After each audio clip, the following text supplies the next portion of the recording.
கூச்சல் முழக்கங்கள் எல்லாம் முடிந்து அவளுடைய வீட்டிற்குள் நுழையும்போது மனதில் உம்மாவின் வார்த்தைகளே ஓடி வந்தன. மகனே, அவள் தந்தையில்லாத பெண். அந்த குறையை நீ அந்த வீட்டில் காட்டிவிடக்கூடாது. எல்லோரையும் ஒரே மாதிரி நம்முடைய குடும்பமாக பாவித்தால் போதும். பெரிய பொறுப்பு ஒன்றை ஏற்கப் போகிறவனைப் போல உணர்ந்தேன். நிக்காக முடிந்து 1.5 வருடங்கள் கழித்து எங்களுடைய கல்யாணம் நடந்தது. நிக்காக முடிந்து 5 மாதங்களுக்குள் கல்யாணம் நடத்த வேண்டும் என்ற முடிவை இறைவன் தலைகீழாக மாற்றிவிட்டான். ஒரு சிறிய மார்புவலி ஒரு குடும்பத்தின் அடித்தளத்தை ஆட்டிவிட்டது. என் அன்புக்குரியவளின் தந்தையின் மரணம். என்னுடைய மனைவி மூத்தவள். அவளுக்கு அடுத்து 10ஆம் வகுப்பு படிக்கும் ஒரு தங்கையும் 8ஆம் வகுப்பு படிக்கும் ஒரு தம்பியும். உம்மா ஒரு பாவமானவர். வாழ்க்கையின் ஓட்டத்திலிருந்தும் நண்பர்களுடனான பேச்சுவார்த்தைகளுக்கும் திரை போட்டு ஒரு புதிய வேடம். ஒரு மருமகனை விடவும் அங்கு எனக்கு வேறு ஏதோ ஒரு இடம் காத்திருப்பது போல உணர்ந்தேன். தந்தையின் நினைவுகள் அவளை மிகவும் துயரத்தில் ஆழ்த்தியிருந்தன. மனைவியின் தம்பி அண்ணா என்று அழைத்து வரும்போது என் சொந்த தம்பியைப் போலவே தோன்றியது.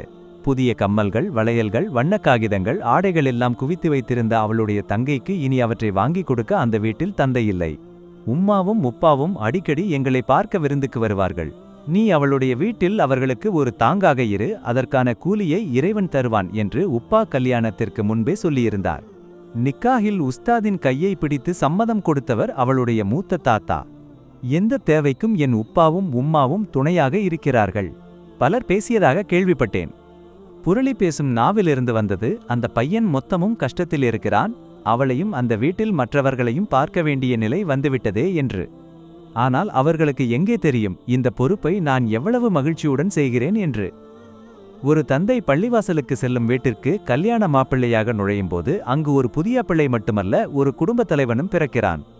அவளுடைய உம்மாவுக்கு என் மீது எவ்வளவு பாசம்! ஒரு முறை அந்த பெண்மணி கண்கள் கலங்கியபடி என்னிடம் கேட்டார், மகனே, உனக்கு நிறைய கஷ்டங்கள் வந்துவிட்டனவே, நாங்கள் உனக்கு ஒரு பாரமாகிவிட்டோமோ? இறைவனின் தீர்மானம் இவ்வளவு தேவையில்லை என்று தோன்றுகிறது. உம்மா ஏதோ ஒரு அந்நியனிடம் பேசுவது போல ஏன் என்னிடம் இப்படி பேசுகிறீர்கள்? நான் உம்மாவின் மகளை மணந்த கணவன்.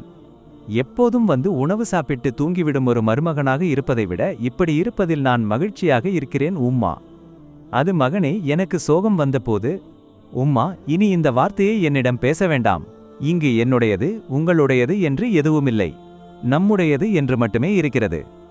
மனைவியுடன் அவ்வப்போது வெளியே செல்லும்போது நிறைய சாக்லேட்டுகள் வாங்குவேன். வீட்டிற்கு வரும் சொந்த உப்பாவின் கையில் நாம் ஒரு முறையாவது ஒரு பொட்டலம் பார்க்காமல் இருந்திருக்க மாட்டோம்.